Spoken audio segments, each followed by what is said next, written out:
sin más dilación, Sergi César, que me está dejando el móvil porque también está de guardia. Entonces, si me veis saliendo corriendo es que algo pasa en San Juan de Dios. Te dejamos que te quites la mascarilla para que veamos tu preciosa sonrisa y nos puedas compartir tus preciosos conocimientos sobre miocardiopatías en niños. Sergi es responsable de miocardiopatías pediátricas aquí en Sant Joan de Déu. Hemos crecido juntos y nos sentimos súper orgullosos de compartir la unidad de cardiopatías familiares. Sergi es un experto en imagen cardíaca, en ecocardiografía y bueno, nos va a resumir, pues, como ha dicho Carlas esta mañana, la versión Disney de Greatest Hits, ¿vale? Entonces, yo creo que muy Disney no es, pero sé que nos va a compartir una buena Tocaremos charla. un poquito de todo. Sí. Tocaremos de todo. Muchísimas gracias, Sergi, y adelante. Gracias. Bueno, buenas tardes a todos. Espero que tengáis fuerzas para continuar, ¿vale?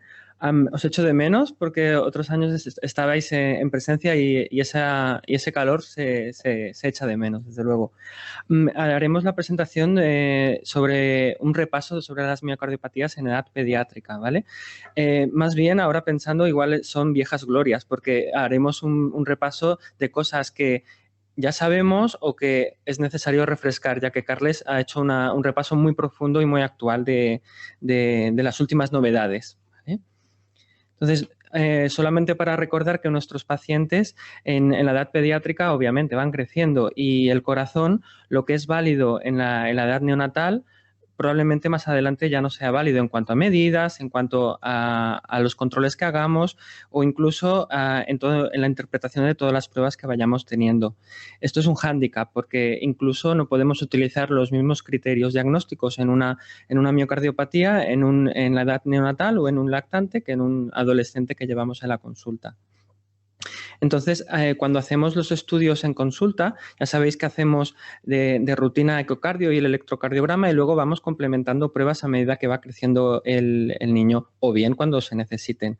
En ocasiones encontramos algún cambio en el electro, ¿no? Un electrocardiograma que es algo peculiar. Vemos algún cambio, pero no acaba de ser del todo diagnóstico, que es lo que decía Carles, ¿no? Algo vemos, espérate, vamos a seguir controlando. A veces podemos ya diagnosticar hipertrofia, que es aumento de grosor, como decía Carles también, aumento de grosor del músculo cardíaco, ¿vale? Sea cual sea el origen. A veces también ya podemos diagnosticar insuficiencia, que es cuando la función del corazón no es suficiente para las demandas del paciente. A veces podemos también detectar dilatación, ¿no? El corazón más grande, que ahora repasaremos. O, por suerte, en pediatría podemos a veces no tener nada de esto. Es decir, sea porque en el paciente haya pasado algo o porque vengáis a la consulta por un antecedente en la familia de algún tipo de problema, a veces no encontramos nada. Pero os digo, pero hacemos un control el año que viene de un par de años, a medida que va creciendo el niño, yo necesito recomprobar toda esta información, que todo siga estando bien y sobre todo, siempre os comento en la consulta que en la edad de la adolescencia puede haber algún cambio. Aquello que también explicaba Georgia, que en el momento de hormonal, pues a veces hay cambios tanto a nivel arrítmico como también a nivel de las miocardiopatías. Entonces, la historia un poco natural, ¿no? Desde que nace el niño o la niña y va creciendo, podemos tener una normalidad, ¿no? De todas las pruebas que vamos haciendo de forma inicial y en ocasiones, no siempre, podemos detectar alguna miocardiopatía a lo largo del crecimiento, sea por lo que os he dicho, ¿no? Algún cambio en el electro, que detectamos arritmias, sea por síntomas o sea en alguna de las pruebas, o sea por insuficiencia cardíaca o en ocasiones nos llegan, ya sabéis, pacientes de la consulta que han tenido una muerte súbita, que ha sido recuperada, o bien algún familiar que ha sucedido una muerte súbita y que viene en cascada toda la familia a estudiarse porque ha habido este evento. Entonces, lo más frecuente en pediatría, como decía antes, a veces no podemos detectar nada, por suerte, y lo que es más frecuente es que detectemos en la edad pediátrica manifestaciones leves de la enfermedad, ¿vale? A medida que se va creciendo, aunque no detectemos nada, ya sabéis que algunas alteraciones genéticas no dan problemas al principio, sino que dan problemas o empiezan a surgir problemas más adelante, incluso a partir de los 30, 40 años. Y a veces nunca podemos dar el alta, sino más bien estar atentos y que por otra parte es lo más importante, ¿no? Estar en nuestras manos y no dejar de controlarse. Entonces, todo esto, como decían en las anteriores charlas y Óscar, pues tiene una base genética, hay una herencia, ¿no? Tanto de las miocardiopatías como de las arritmias, como aquellos casos de muerte súbita en los que no se haya podido dar una explicación y se puede hacer un estudio genético en muchas ocasiones para intentar darle una explicación a este evento. A veces no se puede, a veces en la autopsia no hay ningún tipo de información al respecto y el estudio de los genes podría llegar a dar alguna explicación en algunos casos. Entonces, habiendo repasado un poquito esto, recordamos que el corazón, como decíamos en las charlas, es un músculo especializado. Trabaja todo el rato y estas células miocárdicas están especializadas en latir sin descanso. Y ahí tenemos el corazón situado en el tórax, habitualmente ahí, en la parte izquierda, para situarse un poco anatómicamente. Estos son los tipos de miocardiopatías que tratamos en la consulta, tanto la hipertrófica, que es el aumento del grosor, la dilatada, como decía Carles, el aumento del diámetro, ¿de acuerdo? Y luego hay otros tipos de miocardiopatías menos frecuentes, pero no despreciables, que es la no compactada, que es el aumento de trabeculaciones o rugosidades en el miocardio, en el músculo cardíaco, la miocardiopatía ritmogénica, que es en la base es una sustitución del músculo cardíaco por tejido como adiposo, como tejido graso. Este tejido al final acaba haciendo inflamación o fibrosis y que puede llegar a hacer arritmias. Entonces es por eso que se llama así miocardiopatía ritmogénica. Como decía Carles, muchas veces se solapan los fenotipos o se solapan la forma de presentarse de estas enfermedades. Es decir, una miocardiopatía no compactada puede además tener un aspecto dilatado o más bien a veces un aspecto grueso, ¿vale? Y se nos puede solapar los diagnósticos, ¿de acuerdo? También la miocardiopatía ritmogénica, muchas dudas muchas veces en el diagnóstico porque hay que sumar una serie de puntos, una serie de cosas en los estudios que vamos haciendo y muchas veces el fenotipo, es decir, cómo es el músculo cardíaco, se puede parecer mucho a una dilatada o puede tener mucha fibrosis, es decir, muchas cicatrices, incluso a veces no saber si es, porque la genética nos da negativa en algunos casos, si es tiene un patrón hereditario o a veces puede ser consecuencia de alguna inflamación por alguna infección a lo largo de la vida que haya podido tener el paciente y que se parece mucho a la hora de estudiar el corazón a una miocardiopatía ritmogénica, lo que llamamos antiguamente pues, una miocarditis, ¿no? Entonces, la miocardiopatía restrictiva es el último caso, que es muy infrecuente y más en pediatría, que significa, básicamente, es una mala relajación del músculo cardíaco. Como decía, hay algunas causas secundarias o adquiridas que ahora repasamos. Entonces, como lo vemos nosotros en un gráfico, ¿no? En el primer dibujo es un corazón normal, en el segundo el corazón está dilatado, en el tercero el músculo cardíaco está algo grueso, aquí lo marco con el ratón, aquí está grueso el músculo cardíaco, aquí la cavidad, que está en rojo, está dilatada. El último caso es una restrictiva, que aparentemente, ¿no? El corazón parece normal o ligeramente hipertrófico, pero sobre todo se nos dilata la aurícula, que aquí está la diferencia, que es por la mala relajación. ¿Vale? Como decía, aquí las explico. Y luego el caso un poco más especial, porque ya os decía, a veces también se solapa, ¿no? La no compactada, que es aquí en el ventrículo donde se visualizan todas estas trabeculaciones o rugosidades, ¿de acuerdo? Entonces, como decía Óscar, ¿no? A medida que van pasando los años también se van descubriendo más genes y también por subgrupos también es más frecuente encontrar la respuesta genética a cuando tenemos una miocardiopatía hipertrófica y restrictiva, alrededor de un 60-70% de los casos, según los casos, y la no compactada y la ritmogénica, alrededor de un 50% de las veces podemos llegar a dar con el gen. He querido hacer un par de diapositivas en global de las miocardiopatías, ¿no? ¿Cuáles son los síntomas? Pues habitualmente, al menos en pediatría, por suerte, la mayor parte son asintomáticos, ¿vale? Están bien, ¿de acuerdo? A medida que pasan los años, pueden haber síntomas relacionados con el grosor, con las cicatrices, ¿no? Como pongo aquí, cuando hay disfunción del corazón, por una mala contracción o relajación, hay dificultad de aire, ¿no? De tomar aire, dificultad respiratoria. Se pueden acumular líquidos donde no se debe, en el pulmón, en las piernas. Cuando hay obstrucción del ventrículo izquierdo, que luego vemos un poco más adelante y como comentaba Carles, pues es un problema porque puede dar también dificultad respiratoria o síncopes, o incluso el corazón está tan gordito, por ejemplo, en una hipertrófica, que no llega bien el oxígeno. Las coronarias que alimentan al propio corazón no se ven totalmente obstruidas y oprimidas por tanto grosor y no son capaces de llevar toda la sangre a todo el territorio del miocardio, ¿no? del músculo cardíaco, y pueden tener lugar pues, a infartos o a dolor torácico. Y las arritmias, ¿no? Que clásicamente están relacionadas sobre todo con la fibrosis en las miocardiopatías, que pueden dar lugar a eso, palpitaciones, taquicardias, mareos o incluso el síncope. También hay un tratamiento en común, es decir, como decía Carles, no hay un tratamiento en muchas ocasiones que sea muy, muy específico, sino que cuando hay algún tipo de insuficiencia cardíaca, pues intentar paliarla, ¿no? Para que no haya síntomas y que para el corazón funcione más relajadamente. Tanto los IECAs, que captopril, enalapril, carvedilol, sotalol, a veces tenemos que dar diuréticos para descargar ese ventrículo porque se haya insuficiente. A veces algunos fármacos que en pediatría también podemos dar, por ejemplo, ivabradina, que para la insuficiencia cardíaca también se pudo estudiar en la pediátrica y podemos asociarlo al resto de medicación si no va bien, la miodarona, que en ocasiones la tenemos que empezar por arritmias que no podemos controlar de forma correcta. El Entresto, que ahora estamos en ensayo clínico, aquí en Sant Joan de Deus estamos en ello, ¿de acuerdo? En adultos ya se da, ¿vale? Lo digo para que a los que os suene, cuando hay un tipo de insuficiencia cardíaca, ya se da en adultos y en niños ahora está el ensayo clínico en marcha. Es una mezcla de sacubitrilo y valsartán, ¿de acuerdo?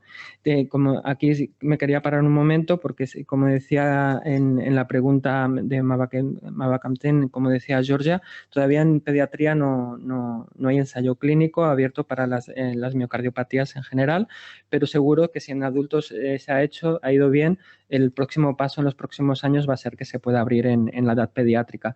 Sobre todo, como decía Georgia, de momento en los pacientes severos, en aquellos en los que no hay ninguna otra oportunidad de ningún otro tratamiento, en los que hay obstrucción, que tanto mejora la obstrucción como parece también los síntomas de los pacientes. Por eso que poco a poco no solo se va seguramente a ir ampliando la indicación en adultos, sino que además seguramente pasaremos a una edad pediátrica más abierta.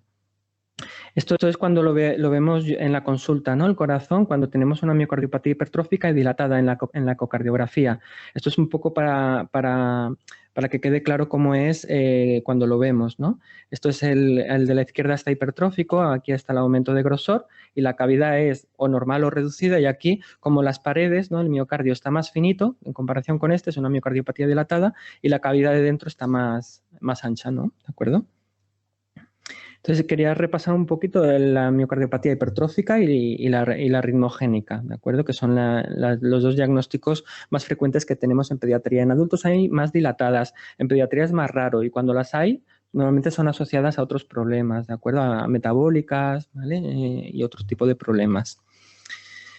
A nivel genético, como decía Óscar, ¿no? Cuando tenemos una miocardiopatía hipertrófica, y como el resto de miocardiopatías, suele ser autosómica dominante. Es decir, que la herencia, un 50% de los hijos pueden tener la variante que tienen los padres, lo cual no significa que vayan a desarrollar la enfermedad.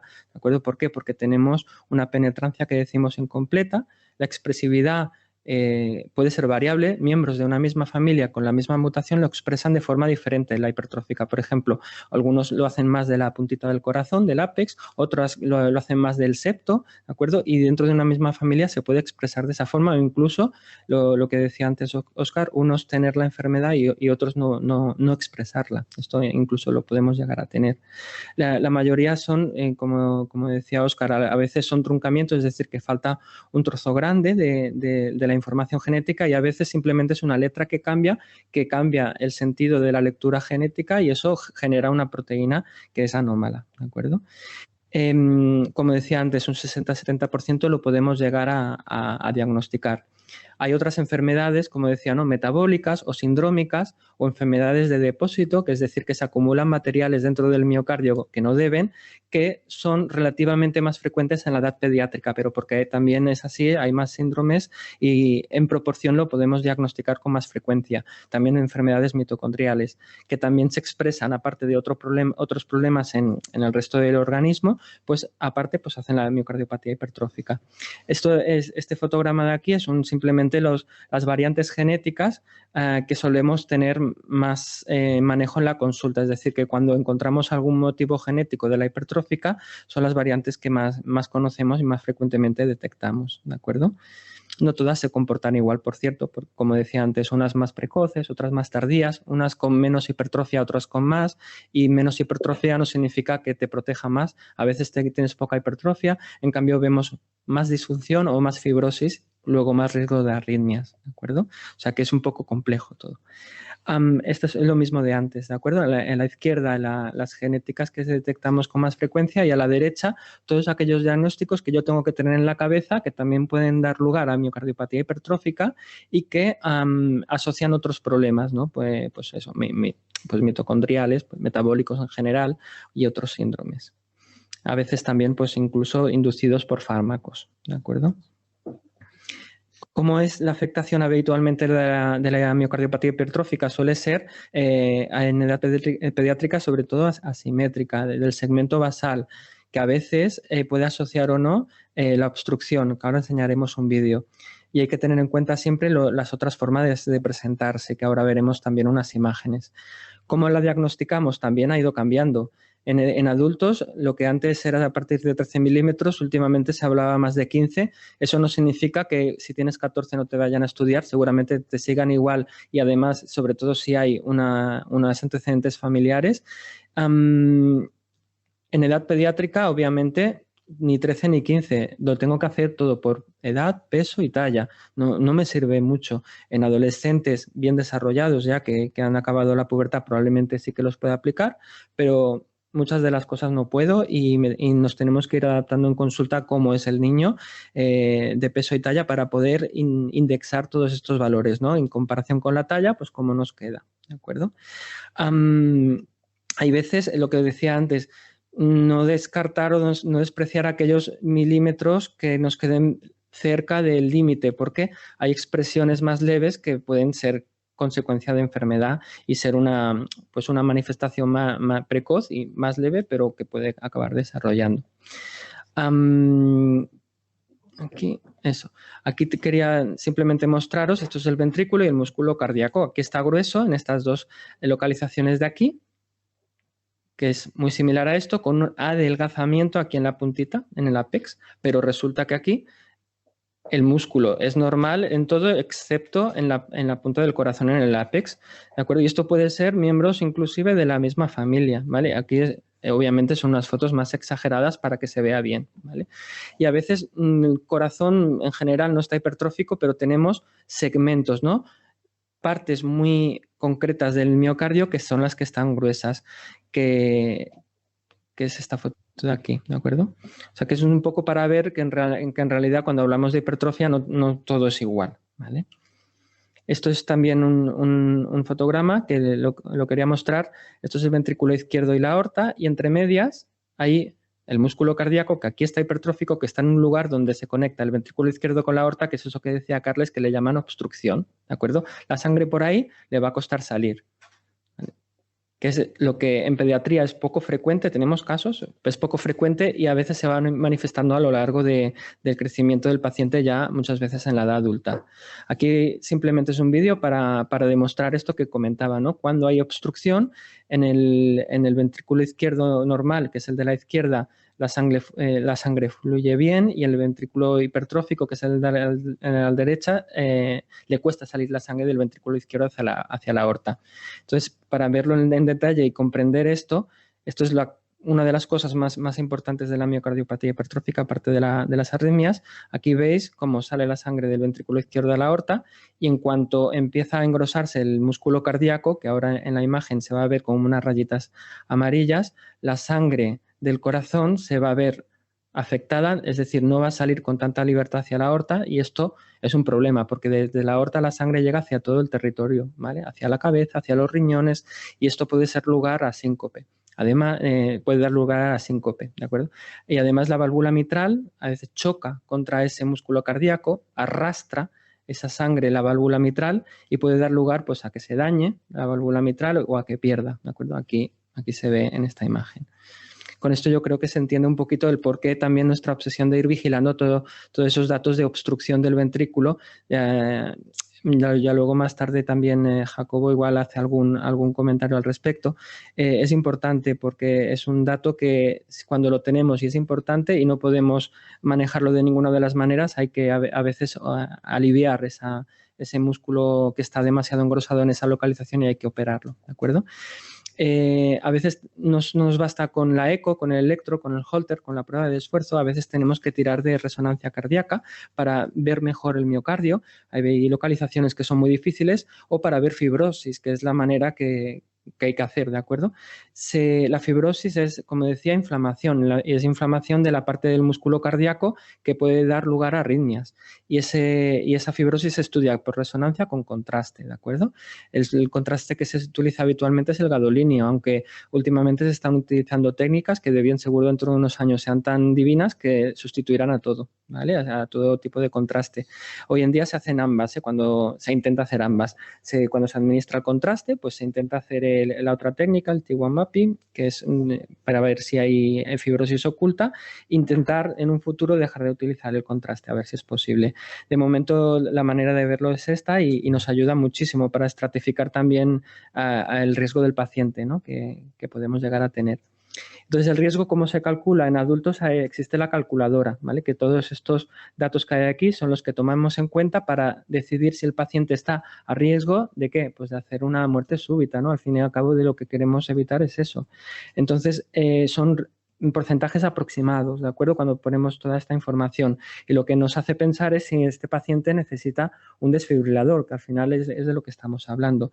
En pediatría, esto no existe de momento tal cual está aquí en adultos. Sí que desde el año 2019, como ahora explicaré, se han hecho algunos estudios y esto acabará siendo parte de nuestra rutina, también la calculadora. Se han identificado factores de riesgo claros que no son los mismos que los del adulto, con lo cual es importante hacer una población en especial para la calculadora pediátrica, como es en la edad pediátrica. Aquí están los dos estudios que pudimos colaborar, tanto en el 2018 como en el 2019, salió el artículo al respecto.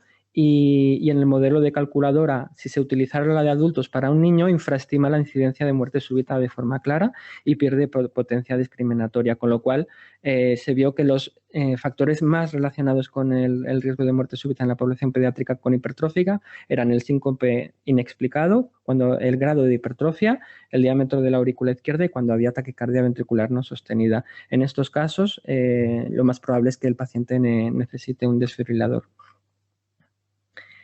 Entonces, luego haré algún apunte más en cuanto a esto, el DAI de forma general en edad pediátrica.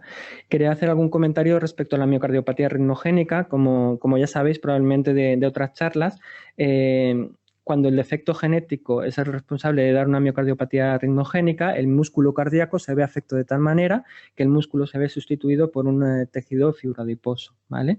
Esto significa, como decía antes, la fibrosis, como veis, es algo común a muchas de las miocardiopatías y da finalmente inflamación y posibilidad de hacer arritmias, ¿de acuerdo? Entonces, antiguamente esta enfermedad ya sabéis que se describió en el ventrículo derecho y hoy en día se puede hablar de una enfermedad que puede ser generalizada de ambos ventrículos, ¿vale? La fibrosis del miocardio suele ser un hallazgo frecuente, si bien no en etapas precoces. En edad pediátrica no suelo diagnosticar fibrosis cuando hago una resonancia, sino a veces cambios estructurales como aneurismas o zonas del miocardio que se empiezan a mover mal. Y luego un poquito más tarde sale la fibrosis.